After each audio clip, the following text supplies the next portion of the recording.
Es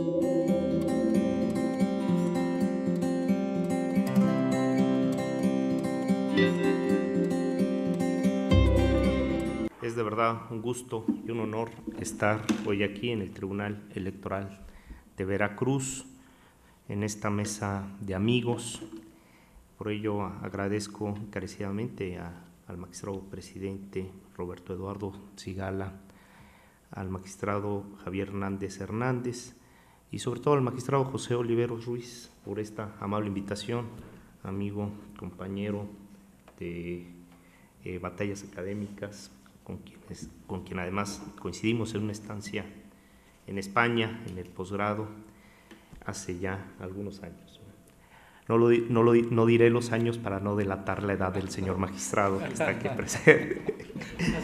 Hace mucho. También agradecer la presencia de nuestro amigo magistrado del Tribunal Electoral de Yucatán, don Fernando Bolio. Muchas gracias por su asistencia y desde luego reiterar aquí la entera disposición que tiene la sala especializada para colaborar con los tribunales electorales de las entidades federativas, para nuestros compañeros magistrados y el personal jurisdiccional y también el personal administrativo, desde luego interesado en estos temas, para coadyuvar de manera constante con la jurisdicción electoral local, de manera permanente, con cursos de capacitación o con aquello que consideren que desde la jurisdicción electoral federal podemos apoyar para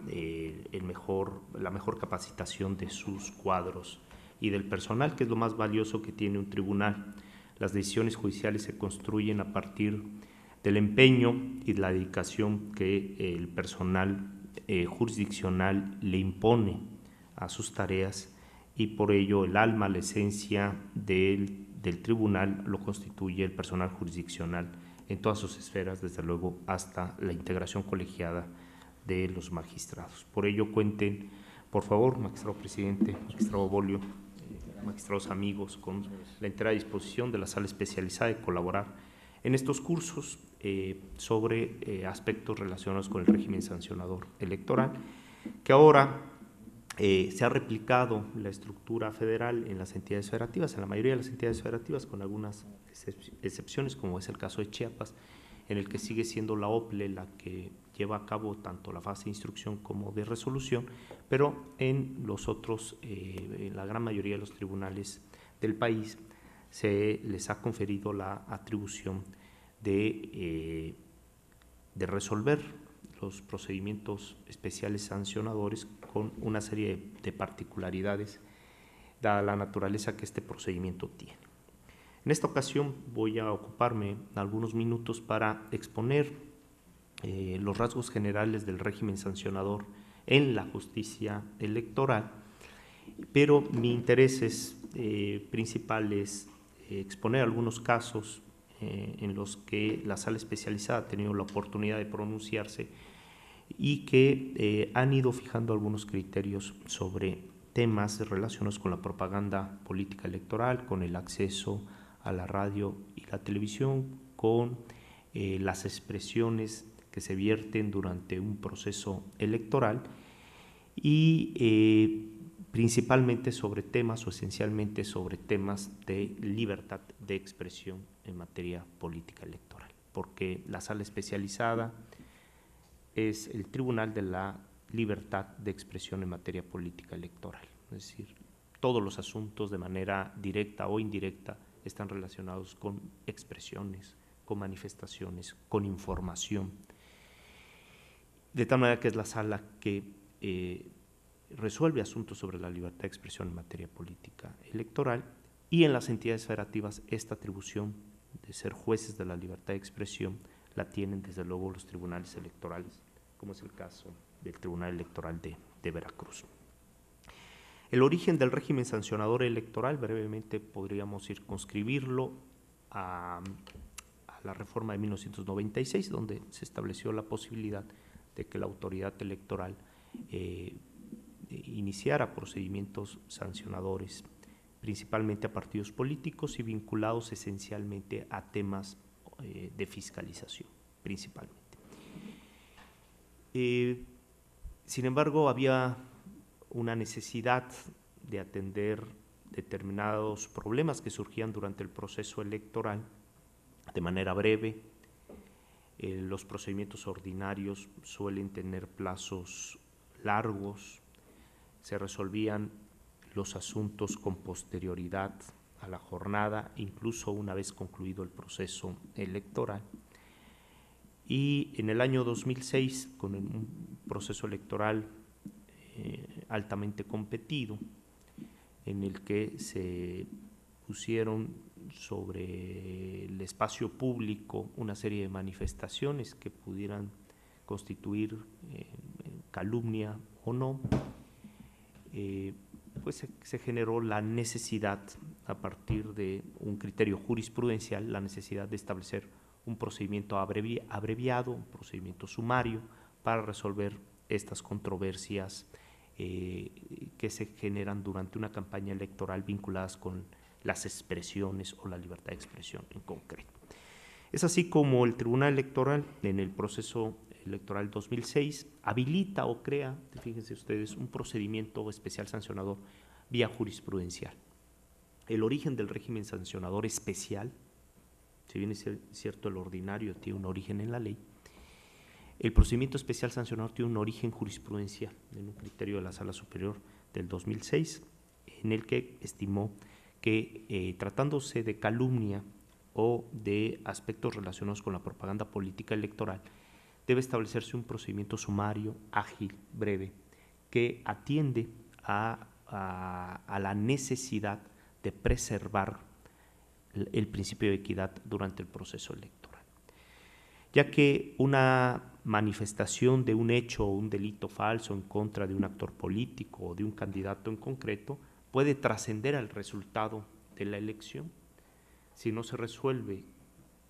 esta denuncia a la brevedad, pues puede tener un impacto negativo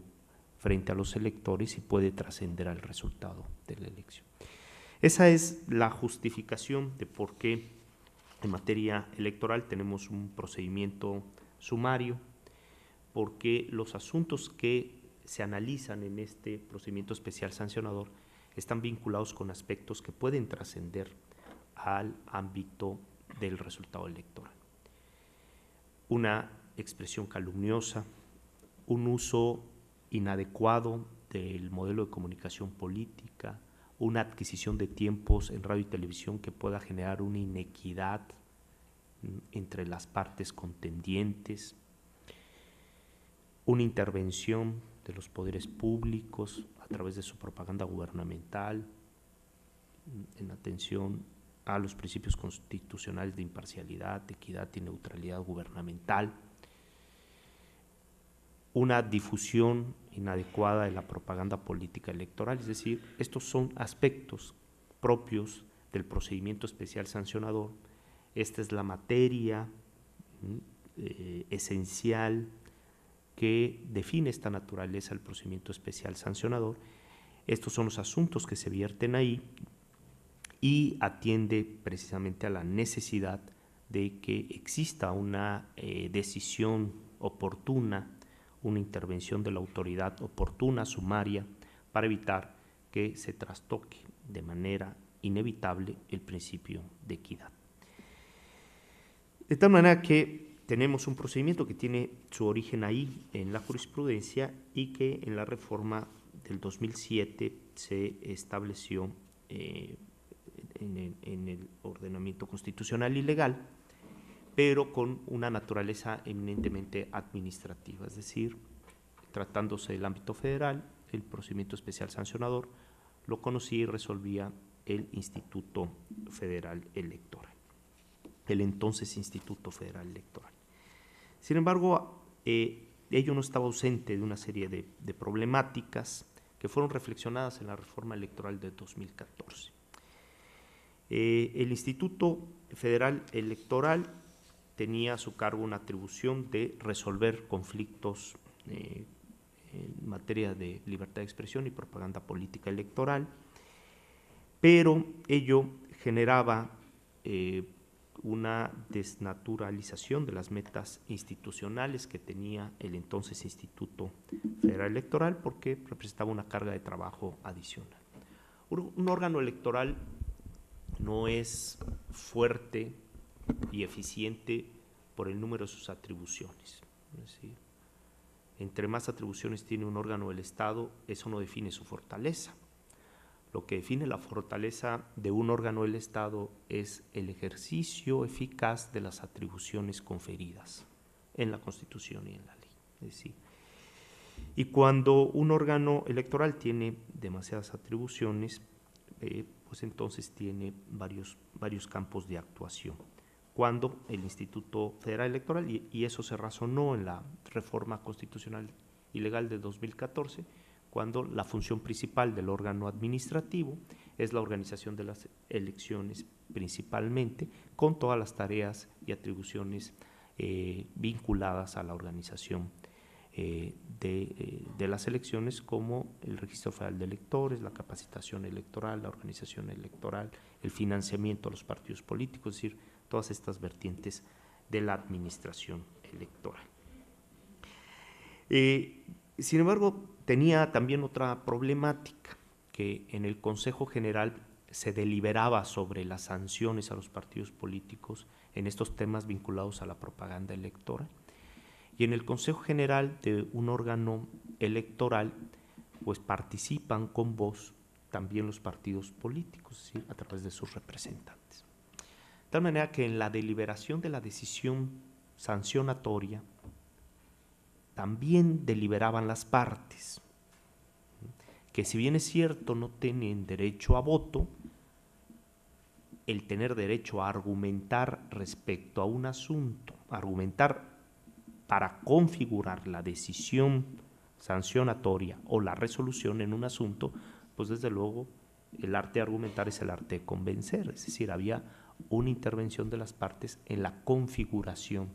de la decisión. Creo que era el único modelo, al menos el que yo conozco, en el que las partes debaten sobre la resolución. Es decir, es verdad que las partes tienen derecho a presentar su defensa, a presentar sus alegatos en el momento procesal oportuno, pero en la deliberación que hacen los órganos resolutores, como es el caso de los tribunales, pues quienes argumentan o discuten la decisión, en el caso de los tribunales, la decisión judicial, pues son los jueces, ¿no? Evidentemente, a partir de los elementos del expediente, de los hechos denunciados y de los alegatos de las partes, es decir, a partir de lo que se haya generado. Pero aquí teníamos esta particularidad bastante sui generis, en el que el denunciante y el denunciado participaban ambos en la construcción de la decisión o en la resolución. Bueno, estas fueron algunas de las reflexiones que motivaron la judicialización del procedimiento especial sancionador en la reforma de 2014, con la intención de que sea un órgano judicial con criterios jurisdiccionales bajo los principios que orientan la función judicial, quienes resuelvan estos procedimientos especiales sancionadores. Es decir, tenemos un reto muy importante a partir de la reforma del 2014, que es el reto de la judicialización, que planteó no solo emitir sentencias a la brevedad, con un plazo que se estableció en la ley de 72 horas a partir del turno al magistrado oponente, sino además de preservar a la brevedad, a partir del principio de la impartición de una justicia pronta y expedita, de preservar el principio de equidad en el proceso electoral y el debido proceso legal. De tal manera que el que se haya transferido el procedimiento especial sancionador a la justicia electoral a nivel federal y en la mayoría de las entidades federativas establece un reto para la jurisdicción electoral, y es lo que nos ha ocupado en el último año a la jurisdicción electoral, específicamente a la sala especializada, que tiene esta atribución exclusiva de resolver los procedimientos especiales sancionadores, pero que está siendo motivo hoy de reflexión en las entidades federativas, de análisis, de intercambio de opiniones, y por ello estamos hoy aquí en el Tribunal Electoral del Estado de Veracruz. También la judicialización del procedimiento especial sancionador aumentó el número de denuncias y de quejas presentadas en comparación a los procesos electorales anteriores. La judicialización del procedimiento especial sancionador también trajo consigo un aumento de la presentación de las denuncias. Durante el proceso electoral de 2015, la Sala Especializada le dio un puntual seguimiento a 1.529 denuncias presentadas en todo el país, porque la Sala Especializada tiene una jurisdicción nacional.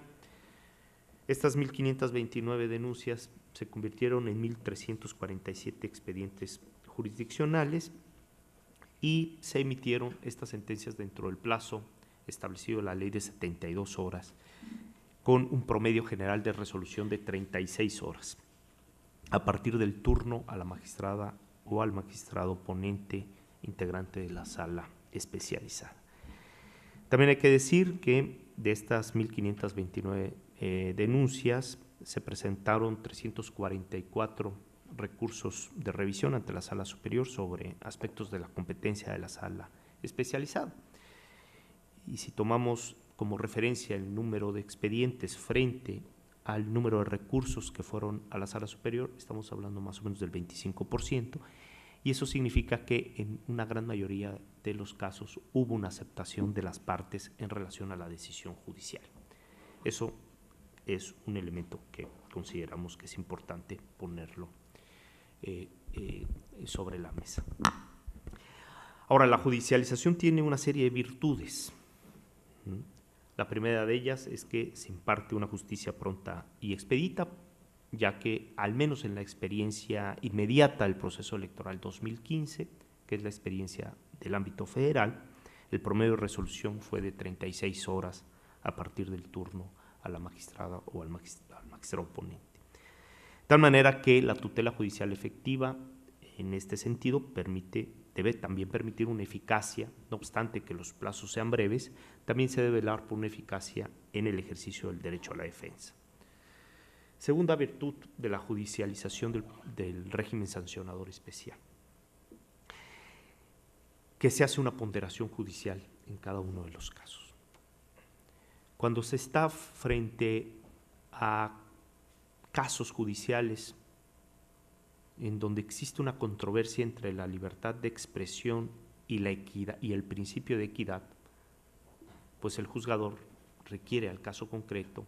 analizar este posible conflicto entre la libertad de expresión y el principio de equidad. ¿Cuáles son los límites de la libertad de expresión en materia política electoral y cuándo la libertad de expresión puede transgredir o vulnerar la equidad o el equilibrio en un proceso electoral? Y ello puede hacerse con rigor en una ponderación judicial, una ponderación en sede judicial respecto a los límites y alcances de un derecho fundamental tan importante para el sistema democrático como lo es la libertad de expresión. Es decir, los jueces son los encargados de poder entender las restricciones a los derechos fundamentales, cuando estas restricciones pueden estar justificadas frente a la posible vulneración de otros derechos o de otros principios constitucionales. Además, en sede jurisdiccional se potencian también las libertades bajo la interpretación pro persona, bajo la obligación que tienen los jueces de realizar interpretaciones que maximicen a los derechos fundamentales. Una cuarta virtud es que estos asuntos se resuelven bajo principios que orientan a la función judicial, es decir, con imparcialidad, con objetividad, con independencia, con autonomía, con objetividad, con certeza jurídica. Es decir, la decisión judicial, el desempeño de la función jurisdiccional se orienta bajo principios que rigen a la función judicial, y los funcionarios judiciales tienen que atender los asuntos de su competencia orientados bajo estos principios del desempeño jurisdiccional. Una virtud más es que el INE se puede entonces centrar en sus funciones principales, que están vinculadas a la organización de la elección, y las demás atribuciones que el Estado le ha conferido, como el Registro Federal de Electores, el financiamiento y fiscalización de los recursos públicos, la administración exclusiva de los tiempos en radio y televisión, entre otros aspectos, ahora con mayores atribuciones, dado el modelo nacional electoral que se ha establecido, en el que el Instituto Nacional Electoral participa de manera activa en la organización de las elecciones en las entidades federativas en varios rubros. Muy bien, y una virtud más es que los órganos judiciales pueden integrar jurisprudencia en el ámbito federal, y en el ámbito local pueden generar una serie de criterios estables que vayan generando certeza jurídica. Y en esta última virtud me voy a detener un poco, que es la certeza jurídica. La certeza jurídica a cargo del juez. La certeza jurídica consiste en la predecibilidad de la decisión judicial, de que exista certidumbre sobre las reglas del juego, que en la medida en la que los actores políticos tengan certeza de lo que está permitido y prohibido, tengan certidumbre sobre las consecuencias de sus acciones. De tal manera que la consistencia de los criterios judiciales hace predecible al juez, y la predecibilidad del juez es consustancial para generar certidumbre frente a los actores del juego político electoral. Pero también para generar certidumbre a la ciudadanía en general, a los medios de comunicación que participan en los procesos electorales a través de las coberturas informativas, a través de las entrevistas, a través del ejercicio de la libertad de expresión en su modalidad de cobertura informativa. De tal manera que la certeza jurídica se constituye en un pilar esencial para el ejercicio jurisdiccional, y es importante que los jueces vayan construyendo criterios consistentes para el fortalecimiento de la certidumbre jurídica, porque la certidumbre jurídica trasciende al ámbito del juego político electoral. La certidumbre jurídica genera la posibilidad de que exista confianza en la institución resolutora. Eso es de suma trascendencia para la edificación de la confianza de los órganos electorales. Muy bien. Y frente al régimen sancionador electoral, frente al juez que tiene como atribución principal el imponer sanciones, como una función esencial. El juez que tiene a su cargo el régimen sancionador, el juez que debe aplicar sanciones, debe también atender a la maximización de los derechos fundamentales. El juez de sanción también puede maximizar derechos. Podríamos plantear esta pregunta en el régimen sancionador, en la justicia electoral. ¿Puede un juez de sanción maximizar derechos? ¿Debe un juez cuya función es principalmente preservar el principio de equidad e imponer las sanciones pertinentes, maximizar derechos al caso concreto? Pues desde luego que sí. El artículo primero constitucional establece una obligación a todas las autoridades y en el ámbito jurisdiccional a todos los jueces, sin distinción de materia, para potenciar y maximizar los derechos fundamentales. También el juez del régimen sancionador debe atender a criterios para potenciar las libertades en un Estado democrático de derecho. La ley fundamental no distingue a qué tipos de jueces ni en qué materias. Debe establecerse criterios interpretativos para privilegiar el ejercicio de las libertades y los derechos en el concierto del Estado democrático. De tal manera que todos los jueces mexicanos tenemos la obligación constitucional de emitir sentencias armónicas con los derechos establecidos en la Constitución y en los tratados internacionales. Máxime si entendemos que los jueces electorales son los jueces de la democracia, es decir, los jueces que tienen una función trascendental o esencial para la consolidación democrática. Y difícilmente se puede consolidar un sistema democrático sin una fortaleza en las libertades políticas que dan sentido a la pluralidad, al pluralismo político necesario para la estabilidad democrática, para la estabilidad constitucional y democrática. De tal manera que en ese sentido yo puedo exponerles aquí algunos casos en donde la sala especializada ha tratado de maximizar la libertad de expresión e información para propiciar y generar un debate amplio en el que se privilegie el contraste de opiniones, en el que se motive o se incentive la posibilidad de generar opiniones diversas y que ello pueda estar en el ámbito de lo público, sobre todo si se trata de aspectos de interés general. De esa manera ha maximizado la libertad de expresión en los contenidos informativos, en las coberturas informativas,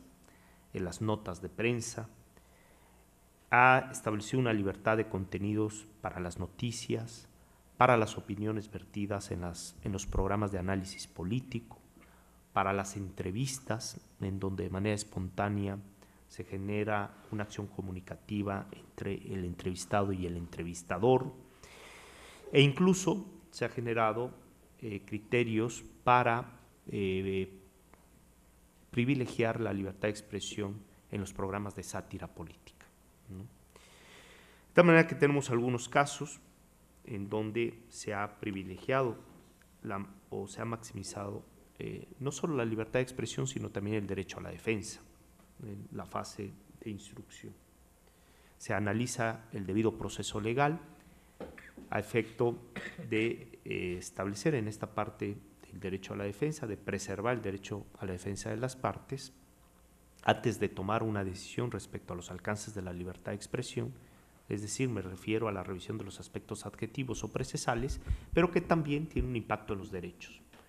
El derecho a la defensa, en el derecho al acceso a la justicia, a la tutela judicial efectiva, a la impartición de una justicia pronta y expedita. Estos derechos fundamentales también están presentes en el ejercicio jurisdiccional de un procedimiento especial sancionador. Sobre todo, dada la naturaleza del procedimiento que puede concluir con una sanción a un candidato, a un sujeto determinado o a un partido político. Si la conclusión final del procedimiento puede ser una decisión sancionatoria, debe entonces privilegiarse el derecho a la defensa, la tutela judicial efectiva, como tal. De tal manera que la sala especializada ha privilegiado este cúmulo de derechos, que podemos decir los derechos del debido proceso, los derechos fundamentales del debido proceso legal, es un cúmulo de derechos que están ahí, y ha establecido una serie de criterios para el debido emplazamiento, por ejemplo, a partir de criterios sostenidos por la Sala Superior para efecto de preservar el derecho a la defensa.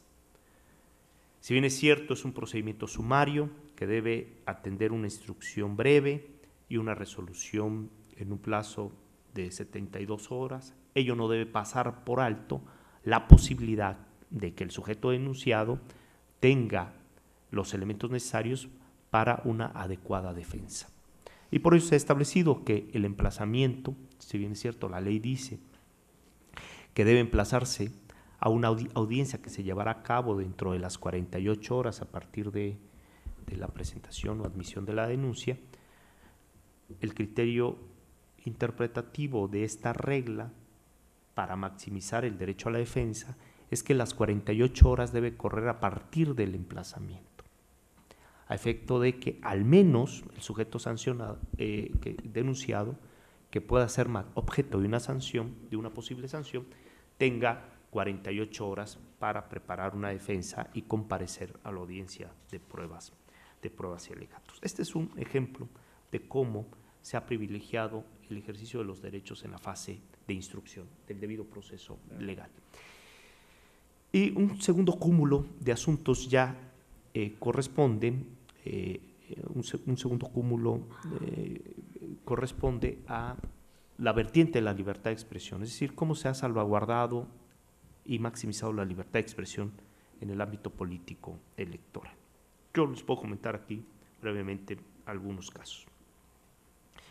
Tenemos un asunto en el que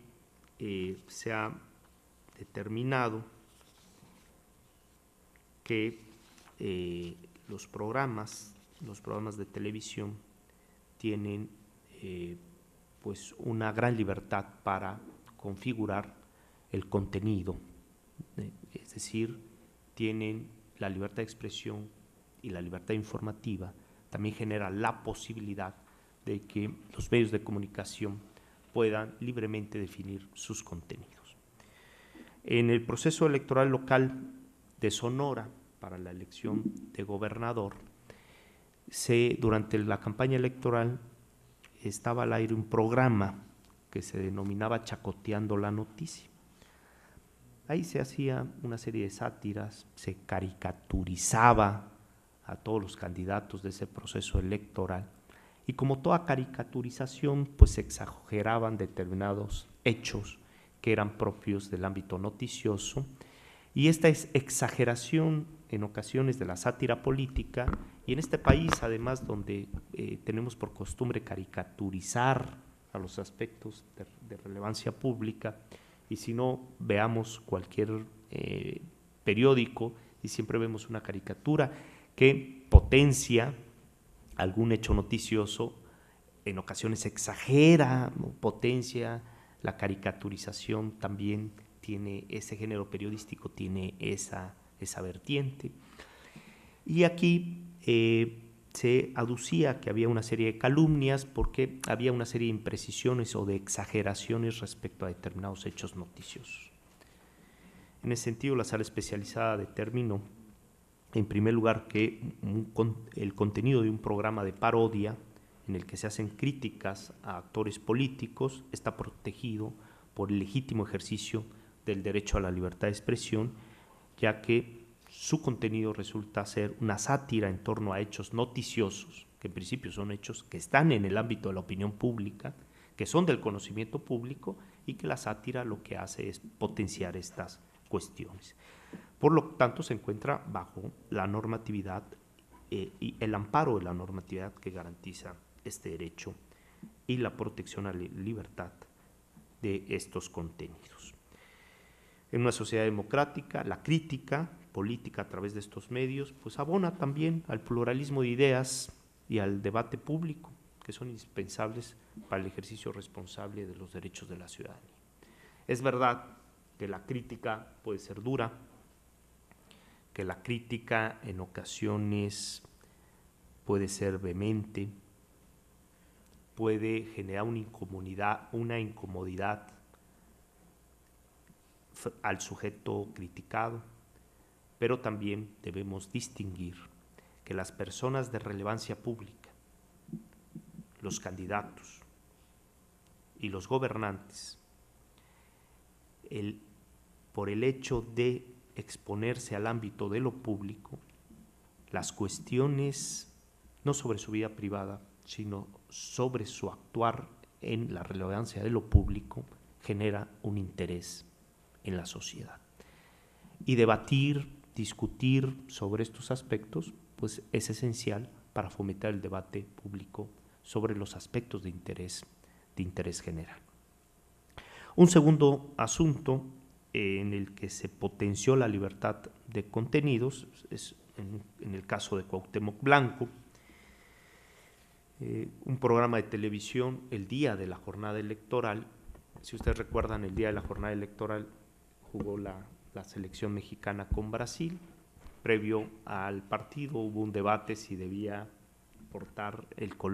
un color determinado el uniforme de la selección mexicana. Y durante ese día,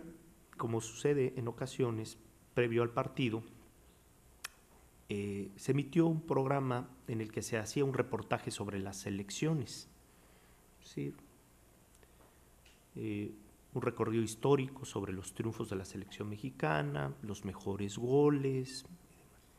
en las que en algunas ocasiones aparecía Cuauhtémoc Blanco en su calidad de seleccionado. El día de la elección, en la que en la ciudad de Cuernavaca, Morelos, Cuauhtémoc Blanco era candidato a un cargo de elección popular. El programa de televisión no fue un programa a favor de Cuauhtémoc Blanco, sino fue un programa y en la que aparecía, fueran muy pocos los momentos, eran segundos, eran cápsulas, en donde hacían un recorrido de goles, salían muchos otros futbolistas metiendo goles, y en alguna ocasión salía Cuauhtémoc Blanco. No era un programa dedicado a la trayectoria de este futbolista en específico, no se maximizaban sus virtudes y no se hacía ninguna referencia a su calidad de candidato como tal. Fíjense cómo estamos frente a un caso difícil. Todos los casos de libertad de expresión se tornan en casos complejos. O sea, ¿cuál es el límite de la libertad de expresión frente al principio de equidad? Entonces tenemos que analizar el contexto de los hechos denunciados, cuáles son sus alcances, cuál es el contenido. Y aquí a la conclusión a la que llegamos es que es muy difícil prohibir que se haga un programa sobre una actividad deportiva en la que de manera marginal aparece pues, un sujeto que tiene una relevancia para ese ámbito deportivo, máxime cuando no se potencia sus habilidades, no se les posiciona preponderantemente y no se hace una alusión a su calidad de candidato. Ello para privilegiar en principio la libertad de contenidos y la libertad de expresión de los programas de televisión. Son desde luego casos complejos, pero en ese caso, dadas las particularidades del asunto, se determinó que había que maximizar la libertad de contenidos y que la jurisdicción electoral, tratándose de este tipo de programas deportivos, difícilmente podría decir que en determinado minuto donde aparece un gol de un jugador de fútbol que en ese momento también es candidato, puede incurrir en una violación a la normativa electoral. Un tercer asunto donde se ha maximizado la cobertura informativa y la libertad de prensa es en el asunto conocido hoy como el asunto de Xóchitl Gálvez, quien fuera candidata a la delegación Miguel Hidalgo en la Ciudad de México. Resulta que a la señora candidata, en un principio el Instituto Electoral del Distrito Federal le negó el registro como candidata, bajo el argumento de que no cumplía con uno de los requisitos establecidos en la legislación electoral local, ya que su credencial de elector tenía un domicilio diferente al de la delegación Miguel Hidalgo. El criterio que se estableció ahí es que tenía que tener su credencial de elección de elector el domicilio de la demarcación por la que iba a ser votado. Este asunto se fue a tribunales, le negaron el registro. Durante la negativa del registro a ser un personaje de relevancia pública, pues desde luego atrajo el interés de los comunicadores y apareció en diversas entrevistas en radio, en televisión, principalmente en radio, donde se analiza con más profundidad en ocasiones estos temas, y apareció en muchísimas entrevistas de radio. Y cuando digo muchísimas, pues una persona que no tiene el registro como candidata, que está impugnando esa negativa de registro ante los tribunales, pues tiene una cobertura mediática mayor a los candidatos registrados, pero a partir del hecho noticioso que generó la propia negativa de registro. Y las entrevistas, desde luego, iban dirigidas a su opinión respecto a esa decisión que tomaron los órganos electorales locales de negarle la posibilidad de participar como candidata. De tal manera que hubo una cobertura informativa mayor en ese momento a esta candidata que estaba frente a un litigio. La Sala Superior le otorga la razón a Xóchitl Gálvez y le ordena a las autoridades electorales del Distrito Federal que le conceda el registro, porque considera que es inconstitucional uno de los requisitos establecidos en la legislación electoral, porque la residencia se puede acreditar de diversas maneras y no necesariamente con el domicilio de la credencial del elector. Y vuelve a partir de esa decisión a generar una cobertura informativa amplia, una serie de entrevistas, notas periodísticas en las que se analizan el caso, especialistas en materia electoral que escriben columnas sobre el criterio, ¿no? Y empieza entonces a haber pues una sobreexposición, desde luego, naturalmente, de esta candidata, que ahora sí es candidata registrada por decisión judicial y tal. Y entonces uno de los candidatos aduce una falta de neutralidad de los medios por una cobertura informativa mayoritaria a favor de una candidata. ¿Puede un juez contener los hechos de relevancia pública y de interés general? ¿Puede un juez, frente a una noticia, que puede ser incluso una noticia de escándalo, porque, a ver, en este tipo de coberturas no son coberturas todas a favor, también hay coberturas en contra, un escándalo de corrupción, un escándalo de un hecho noticioso que genere una cobertura mayor a ese hecho y a ese candidato, el juez puede decirle a los medios que no pueden dar una cobertura a un hecho noticioso de interés general, que está en las redes sociales, que es viral, y que en ese momento lo que tiene que hacer es parcelar o dividir los tiempos de su cobertura de manera igualitaria a todos los candidatos, cuando probablemente algunos candidatos no están generando noticia frente a un hecho que es viral, que está en la opinión pública, que tiene una trascendencia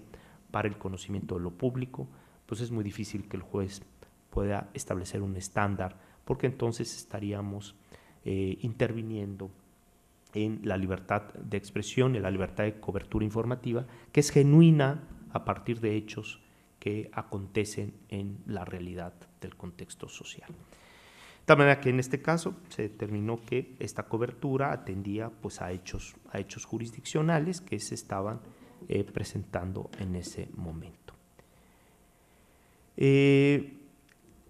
Además, se ha establecido una serie de criterios, y estos son criterios de los últimos 15 días. Seguramente nuestras compañeras de la sala especializada que estuvieron ayer acá probablemente hayan comentado, porque además las tres son extraordinarias juristas y extraordinarias colaboradoras nuestras de la sala especializada, y además autoras de un libro, es decir, tienen esta vertiente de la experiencia jurisdiccional, pero también tienen esta oportunidad de generar y de aportar a través de una obra reflexiones en relación a criterios judiciales, a casos difíciles. Hace 2 semanas, la semana pasada, esta misma semana y la semana pasada, hemos estado resolviendo algunos casos que también son complejos. Una de ellas es si el precandidato único puede aparecer en spots de radio y televisión. En la elección del 2012, uno de los precandidatos únicos levantó una consulta al entonces Instituto Federal Electoral y dijo que le parecía inequitativo que cuando hubiese más de un precandidato, al menos 2,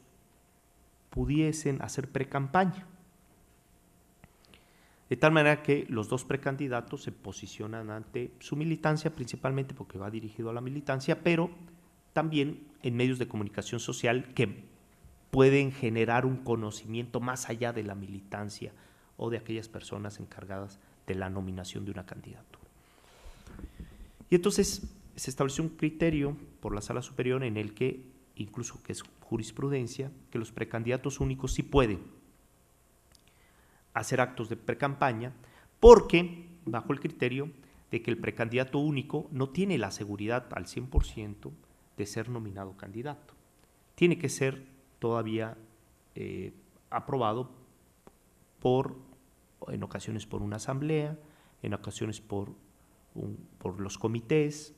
en ocasiones por delegados, es decir, hay que agotar todo un procedimiento. En ese camino de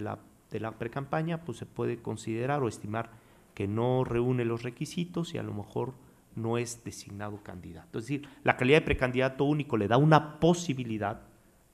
mayor de ser candidato, pero hay que cumplir las formalidades de la convocatoria partidista. Y los precandidatos, cuando se inscribe más de uno, pues entonces tienen que competir entre ellos bajo las formas y los procedimientos establecidos en las convocatorias respectivas. Resulta que podían aparecer en radio y televisión los precandidatos cuando hubiese más de uno y generaba una sobreexposición, desde luego, de estos dos precandidatos. En la etapa de precampaña en radio y televisión,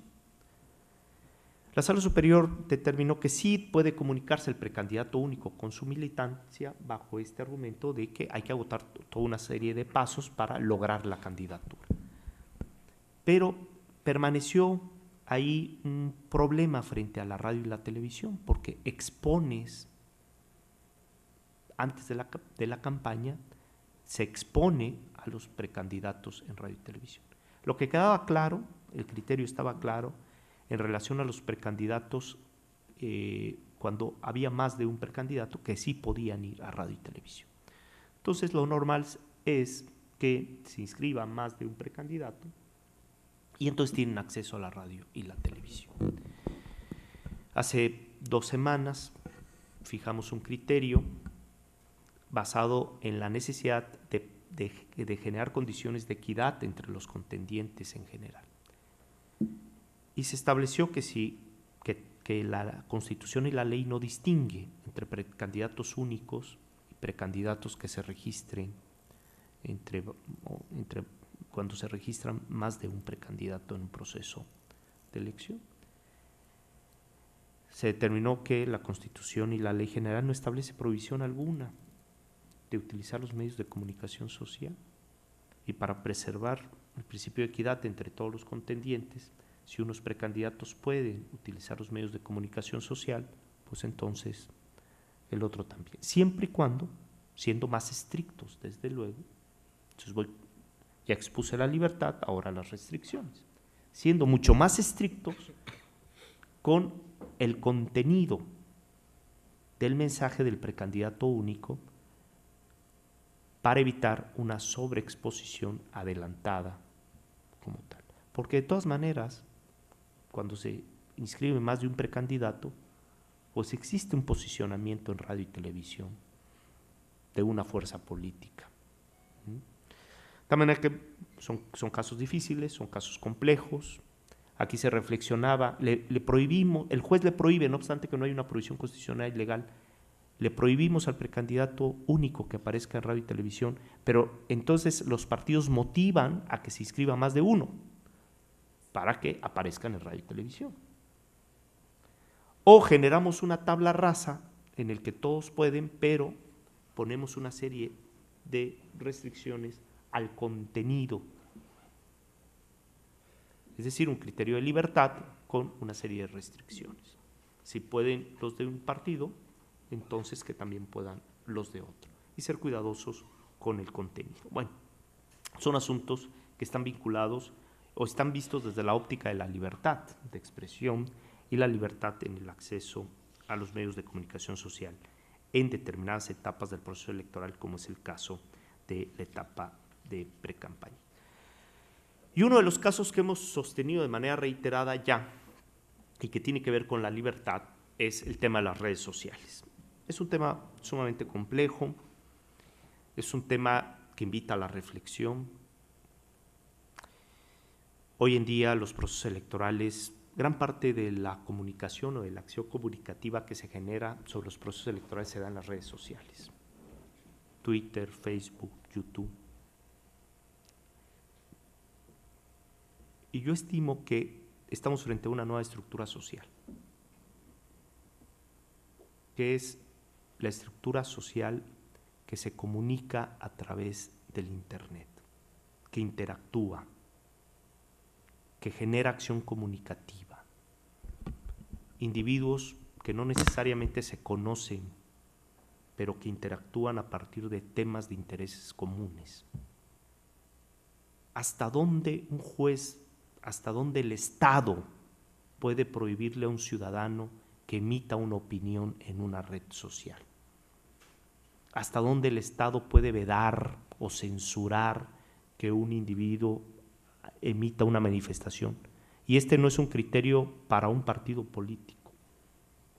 o para una fuerza política, este es un criterio general. Por eso yo hago énfasis en la importancia de la certeza jurídica, con independencia de si el tweet o la publicación en Facebook es a favor o en contra de un partido político. ¿Cuál es el criterio que se está estableciendo? ¿Un criterio de restricción o un criterio de libertad?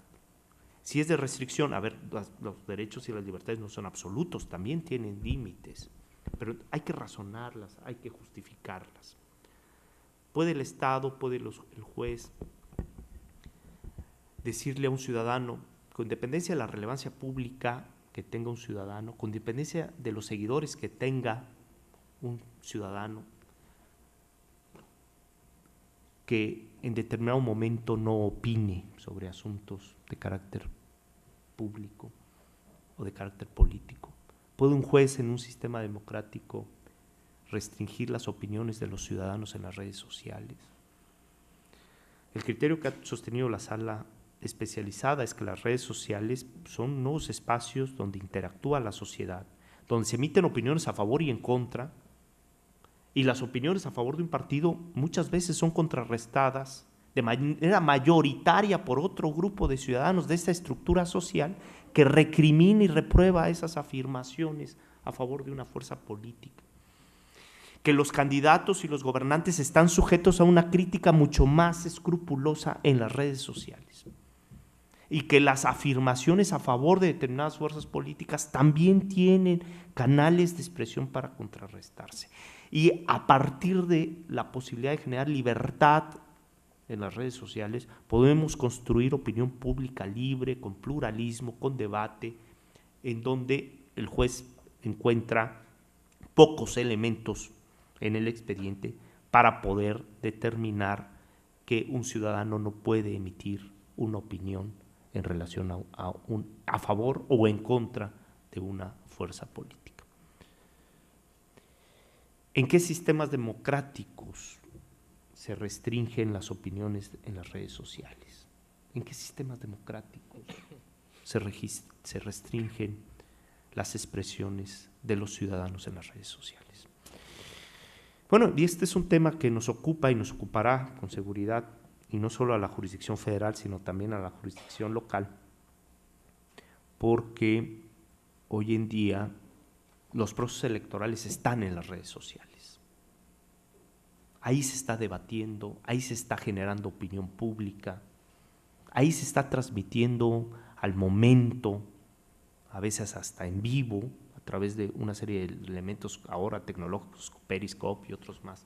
determinados acontecimientos. Las críticas son más fuertes frente a las acciones de todos los candidatos y de todos los gobiernos, de todas las esferas y de todos los partidos.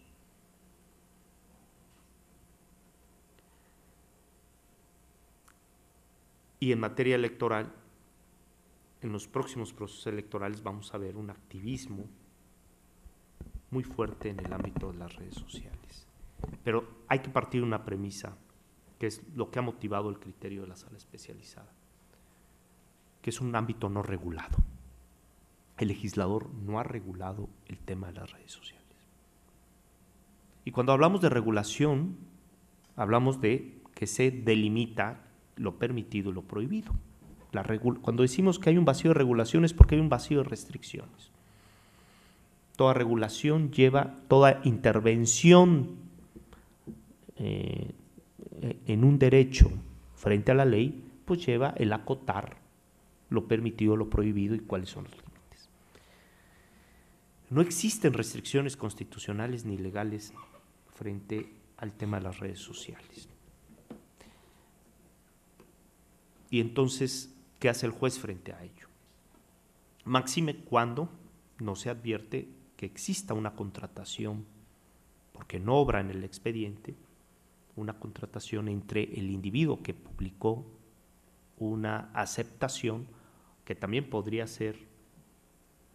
una manifestación en contra de un partido político con un contrato, ¿no? Es decir, estar emitiendo una serie de manifestaciones. Pero con independencia de si existe o no, estamos en un ámbito en donde se emiten opiniones.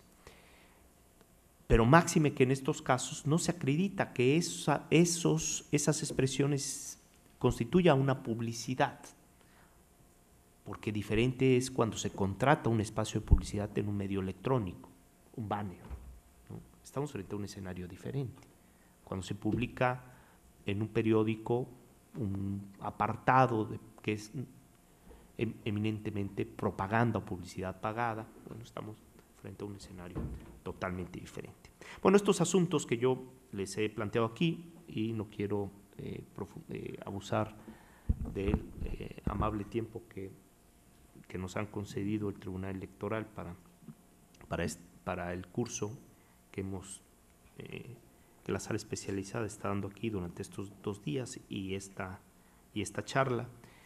Pues en estos asuntos quisiera decir de manera conclusiva, estos asuntos que se han presentado últimamente, pues han fincado precedentes sobre la trascendencia que tiene la libertad de expresión para la configuración de una opinión pública libre, informada, debiéndose privilegiar la libertad de contenidos, pero sobre todo la reflexión y el debate sobre los asuntos públicos de relevancia para la sociedad. De ahí la trascendencia de la judicialización del procedimiento especial sancionador. Incluso debiéramos reflexionar si las medidas cautelares deben seguir en la autoridad administrativa, porque en la teoría procesal el juez que conoce de la suspensión provisional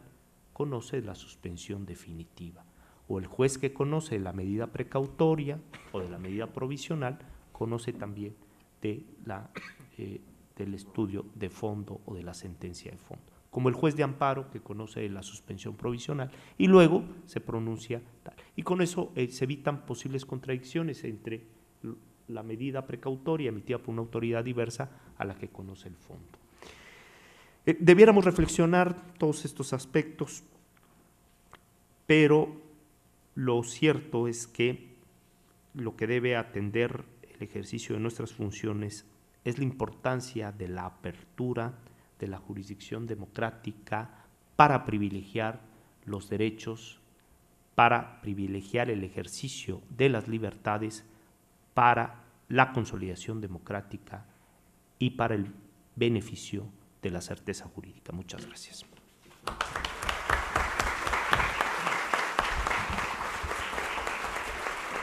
Finalmente, quisiera ceder el uso de la voz al magistrado doctor José Oliveros Ruiz para que dé las palabras de conclusión. Sí, muchas gracias, presidente. Pues, como ustedes han constatado esta mañana, el magistrado Clicerio Coello Garcés representa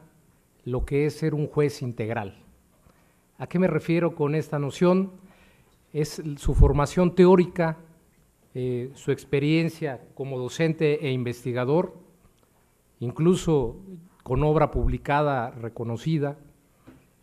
y finalmente la experiencia jurisdiccional que le permite exponer y reflexionar